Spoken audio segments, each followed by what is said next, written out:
Hello friends, welcome back to our YouTube channel. आज हम बात करेंगे सिविल मैकेनिकल के कट ऑफ के बारे में और आपको बताएंगे कि प्रीवियस ईयर के कट ऑफ क्या रहे थे। यहाँ पे जो कट ऑफ हमने मेंशन किया है ये सिविल इंजीनियरिंग का कट ऑफ है। जनरल का कट ऑफ 630 गया था, फीमेल कैंडिडेट का 411 गया था। ये रिटन का कट ऑफ है, मतलब इतने नंबर जिसके रिटन में थे उसे इंटरव्यू देने का मिला था। ये आपके सामने है, इसका बेनिफिट हम आपको बताएंगे। इसके बाद जो फाइनल सिलेक्शन हुए थे वो फाइनल सिलेक्शन 724 नंबर पे जनरल में हुआ था, फीमेल कैंडिडेट में 580 पे हुआ था, 692 DFF, PWD 523, सब कैटेगरी है, सब अलग अलग, कोई डिफरेंशियली एबल्ड है, कोई फिजिकली हैंडीकैप्ड है। इस तरीके से ये स्थिति सिविल में रही थी। अगर जनरल के फ्रेम ऑफ रेफरेंस में बात करें, जनरल कैटेगरी के फ्रेम ऑफ रेफरेंस में बात करें तो 724 नंबर में अगर हम जनरल मान लेते हैं कि 60 नंबर अगर किसी का वो गया था तो 660 नंबर जिसके रिटन में वो सिलेक्ट है। अब आपको उसी हिसाब से प्रिपरेशन करनी है। आपके जो तीनों पेपर हैं उसमें हिंदी आपके लिए स्कोरिंग हो सकता है, इंग्लिश में आपको उतने अटेम्प्ट करने हैं जितने आपको आते हैं। इंग्लिश में एक चीज़ याद रखिए, कंप्रीहेंशन सबसे पहले लगाइएगा। कंप्रीहेंशन के क्वेश्चन आप पैराग्राफ पढ़ के 70 से 80% करेक्ट कर पाएंगे। कंप्रीहेंशन के बाद direct indirect passive voice synonym antonym उन पे जाइए जो आपकी 12th लेवल पे ग्रामेटिकली चीज़ें अच्छी हैं, और जो चीज़ें आपसे अननोन है उनसे दूरी बना के रखिए। अल्टीमेटली अगर 100 में आपने 60 क्वेश्चन भी अटेम्प्ट किए, 50 सही हो गए तो आप ठीक ठाक प्लेस पे हैं। और जीएस में हमने जो कुछ चीज़ें कंप्यूटर के क्वेश्चन डाले, कुछ जनरल साइंस के डाले, तो आप भी लूसेंट वगैरह के यूज करके देख लीजिएगा। जनरल साइंस के 15, कंप्यूटर के 15 और उत्तराखंड स्पेशल के 15, ये 45 क्वेश्चन, और कम से कम करंट अफेयर के 5 से 6 क्वेश्चन है। ये जोड़ लीजिए तो 50 ये क्वेश्चन आपके करेक्ट में जाने चाहिए 45। तो यहाँ से भी आपको 50 नंबर और इंग्लिश से भी आपको 50 नंबर हर हाल में मिलने चाहिए। और अगर हिंदी से आपने 70 नंबर गेन कर लिए तो ये यहाँ पर नंबर 170 बन जाते हैं। यही आपकी लीडिंग है, क्योंकि वहाँ पे जो 180 क्वेश्चन आते हैं उनकी रियलिटी ये होती है कि 360 क्वेश्चन 720 के कर ही इंसान लगभग 320 या 310 कर पाता है, 310 कर पाता है। उस 310 की एक्यूरेसी अगर 90% भी ले ली जाए, 9×3=27, कितना हो जाएगा, 9×1=9, 279। ये मान के चलो कि 280 जो बहुत बड़ा टॉपर होगा वो 560 नंबर ला पाएगा।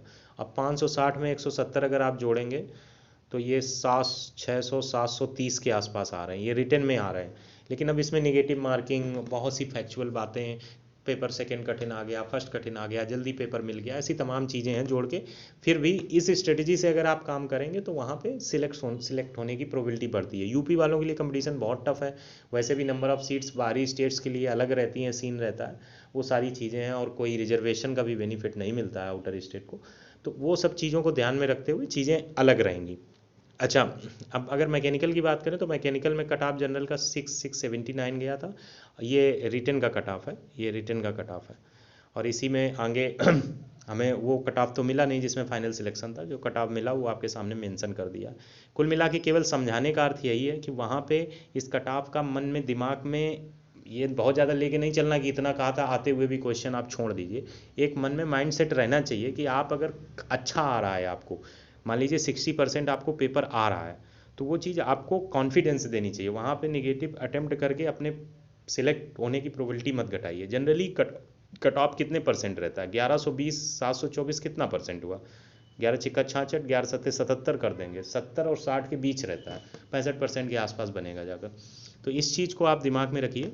और सिविल इंजीनियरिंग में एक जो लोग सिविल के हैं उनके लिए मैं एक बार फिर बता रहा हूँ, ईएस के प्रीवियस ईयर के वो क्वेश्चंस जो न्यूमेरिकल नहीं हैं, ईएस के प्रीवियस ईयर के वो क्वेश्चन जो नॉन न्यूमेरिकल हैं, जनरली वन लाइनर हैं।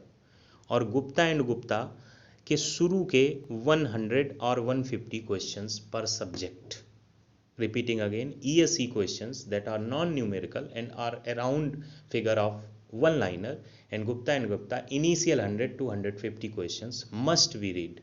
ये आपके लिए रिस्पॉन्सिबिलिटी है, तो आपके सिविल में स्कोर बहुत अच्छा हो जाएगा। रिसर्च के ऑन द बेसिस पे मैंने बताया। बाकी प्रिपरेशन करते रहिए, और कम्युनिटी पेज पे मैं यूके की जीएस या जो भी करंट अफेयर से रिलेटेड मुझे नए क्वेश्चन मिलते हैं मैं उनको डालता रहता हूँ, उन्हीं पर रिफ़र करिए। बहुत ज़्यादा वीडियोज भी आप देख लेंगे तो बहुत ज़्यादा कुछ होता नहीं है वहाँ। जब पेपर सामने आता है ना तो चीज़ें बहुत बदली हुई होती हैं, और सबके लिए होती हैं, ये केवल किसी एक इंडिविजुअल के लिए नहीं होती हैं। और वहाँ पे जब आप ठहराव के साथ मस्तिष्क का इस्तेमाल करते हैं तो चीज़ें अच्छी हो जाती हैं। Thanks for watching.